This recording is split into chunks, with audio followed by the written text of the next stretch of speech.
Okay, I'll count it off. Okay. 1, 2, 3, 4.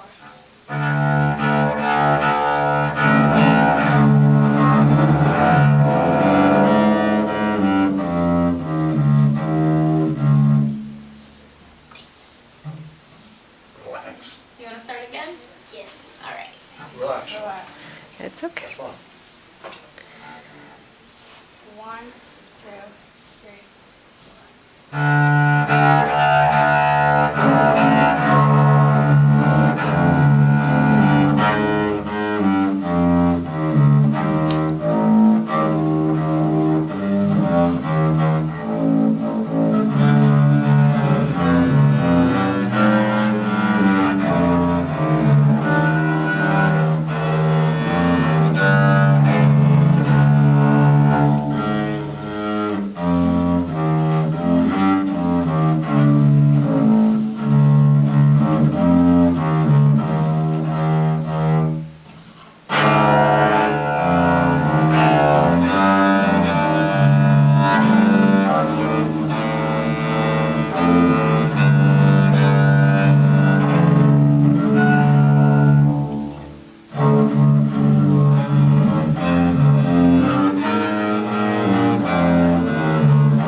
Great. I think we got a little off at 19. Yeah. Do you want to try that one more time? 19 to the end. Okay. Wait, where's my... Oh.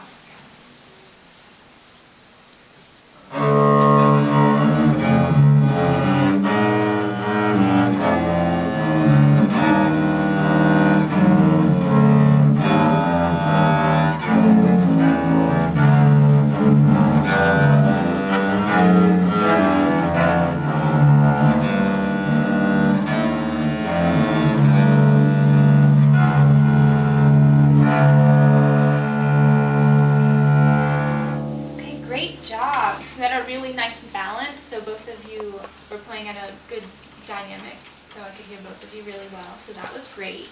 And you played really well together in some parts. Sometimes when you have eighth notes, sometimes we get nervous and we rush through them. So, do either of you have a metronome? Right here? Not with you, but at home. Yeah. Yeah. Okay, so practicing with a metronome will really help you keep those eighth notes really steady.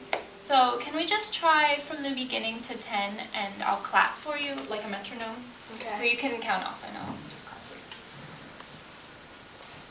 1, 2, 3, 4.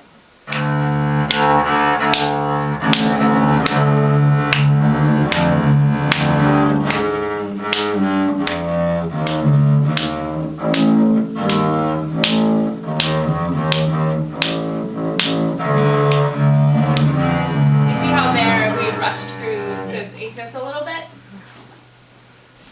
Did you hear how you got to the beat before I did? Right, so practicing with a metronome will really help that. But for the most part, it was really well together, and that was great. But on the top line, sometimes your intonation was a little flat. Do you have tapes on your bass? No?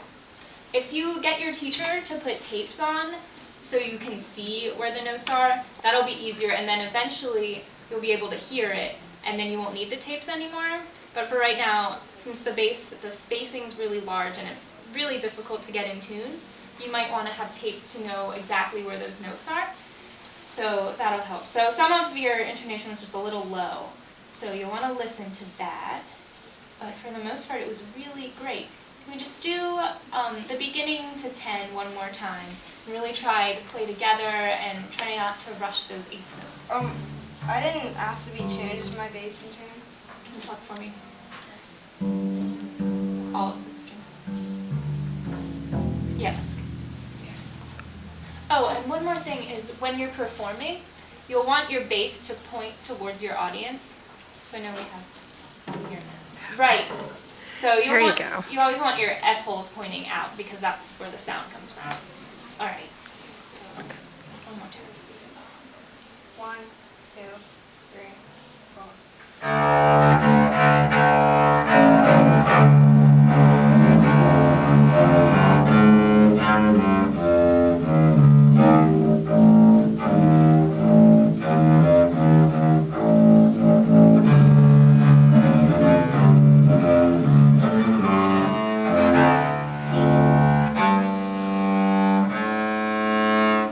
Okay.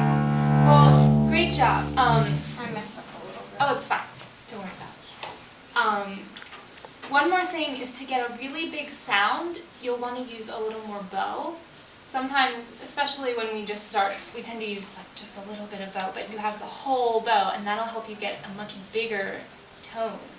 So let's try one more time, the beginning to 10, and try to use a really big bow. 1, 2, 3.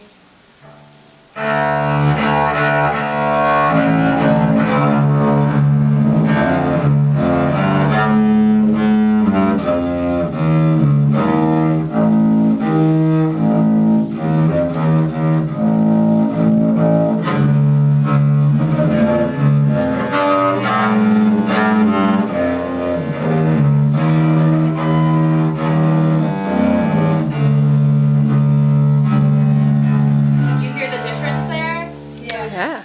Great, that sounded beautiful. So if you practice using a full bow, your sound is going to get so much bigger, and you had a beautiful tone, and both of you, that was great. So that's something you want to think about, is using that whole bow. Not all the time, but if you use more bow, you tend to get a much bigger sound and a bigger tone. Okay. All right, so great job. And someone else will bring this sheet out Yes, to you. great. All right, Thank you. congratulations. Yay.